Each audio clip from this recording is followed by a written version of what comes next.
السلام علیکم دوستوں، میں آپ سے عرفان اجرا ایڈوکیٹ آپ سے مخاطب ہوں۔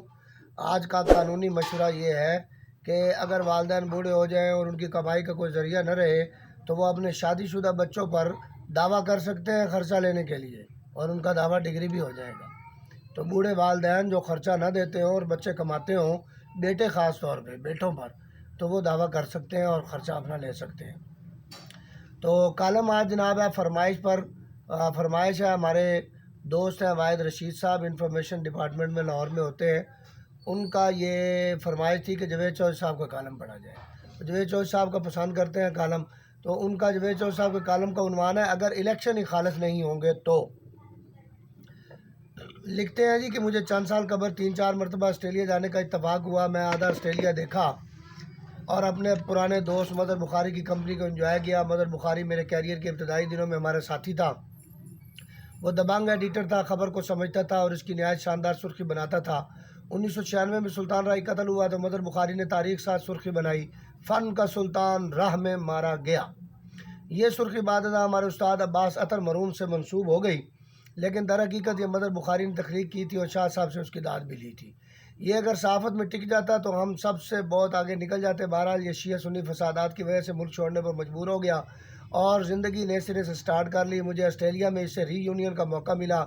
اس نے مجھے نیوزی لینڈ میں بھی کمپنی دی۔ وہ دن بہت شاندار تھے، میں آج بھی یاد کرتا ہوں تو روحانی مسرت میں کھو جاتا ہوں۔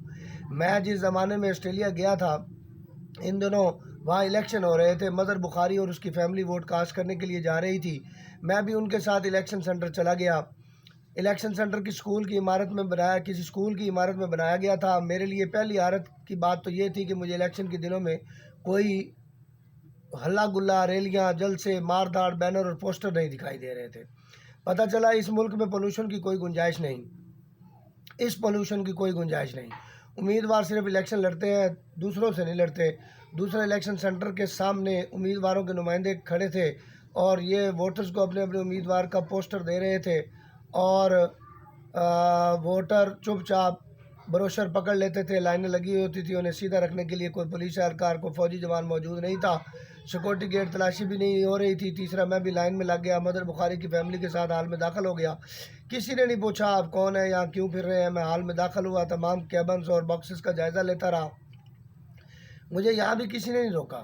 میرے سامنے لوگ بیلٹ پیپر لیتے تھے، کھلے ہال میں کھڑے ہو کر مہر لگاتے تھے اور اپنا ووٹ باکس میں ڈال کر چلے جاتے تھے۔ چوتھا، مجھے پتہ چلا آسٹریلیا میں ووٹ نہ ڈالنے پر $50 جرمانہ ہوتا ہے، لہذا کوئی شخص الیکشن کے دن گھر میں نہیں بیٹھ سکتا۔ اس قانون کی وجہ سے ووٹر ٹرن آؤٹ 90% ہوتا ہے۔ اور آخری بات، امیدواروں کو الیکشن عملے پر مکمل اعتماد ہوتا ہے۔ الیکشن کا پروسیس بھی فول پروف ہے، چنانچہ دھاندلی کا امکان ہوتا ہے اور نہ ہی کوئی پارٹی یا امیدوار اعتراض کرتا ہے۔ مدر بخاری اور اس کی فیملی نے ووٹ کاسٹ کر لیا تو میں ان کے ساتھ باہر آ گیا، کسی نے مجھے اس وقت بھی نہیں روکا۔ میں اکتوبر میں ارجنٹائن گیا تھا۔ 22 اکتوبر کو صدارتی الیکشن تھے۔ یہ الیکشن بہت حساس تھے۔ ارجنٹائن کا صدر البرٹو فرنانڈز تھا۔ البرٹو فرنانڈز اور اس کی پارٹی جسٹیلسٹس پارٹی تھی، اور اس پارٹی اور اس صدر نے ملک کی معیشت کا جنازہ نکال دیا تھا۔ ارجنٹائن کی کرنسی 180 سے 1150 پیسے فی ڈالر تک پہنچ چکی تھی، جس کے نتیجے میں پورا ملک مہنگائی، بے روزگاری اور کساد بداری کا شکار تھا۔ عوام دن گن گن کر نہ حکومت اور ظالم صدر کے جانے کا انتظار میں تھی۔ کسی جگہ کوئی جلسہ دیکھا، نہ جلوس دیکھا، نہ کسی جگہ کوئی ہنگامہ یا افراتفری دیکھی۔ ملک کے کسی کونے میں کوئی بینر لگا تھا، نہ پوسٹر، نہ تقریریں تھیں۔ عوام نے 22 اکتوبر کو چپ چاپ ووٹ دیے، البرٹو فرنانڈز کو فارغ کیا اور اس کی جگہ ہائیویر میلے کو صدر بنا دیا۔ بات ختم۔ میں تیسری مثال ازبکستان کی دوں گا۔ میں 2016 کے الیکشن میں ازبکستان میں انٹرنیشنل آبزرور تھا۔ ازبک صدر اسلام کریموف کے انتقال کے بعد نئے الیکشن ہو رہے تھے۔ میں نے آدھا ملک پھر کر دیکھا۔ آپ یقین کریں ملک کے کسی حصے میں کسی قسم کی افراتفری نہیں تھی۔ دیواریں تک پوسٹر بینر کی آلودگی سے پاک تھیں۔ اس الیکشن کے نتیجے میں شوکت میر مانوچ صدر بن گئے تھے۔ مجھے اس کے ساتھ ساتھ نیوزی لینڈ، پولینڈ، برطانیہ، امریکہ، انڈیا اور ترکی کے الیکشن دیکھنے کا اتفاق بھی ہوا، لیکن میں نے کسی ملک میں افراتفری، کنفیوژن، اداروں پر اعتماد نہیں دیکھا۔ ان کے مقابلے میں اگر ہم 75 برسوں میں اپنا الیکشن سسٹم بھی شفاف اور سیدھا نہیں کر سکے تو پھر ہم واقعی قابل ترس ہیں۔ ہم کم از کم الیکشن ہی ٹھیک کرا لیتے۔ ہم ایک ایسا الیکشن کمیشن، ایک ایسا فول پروف سسٹم ہی بنا لیتے جس پر ہم سب کو اعتماد ہوتا۔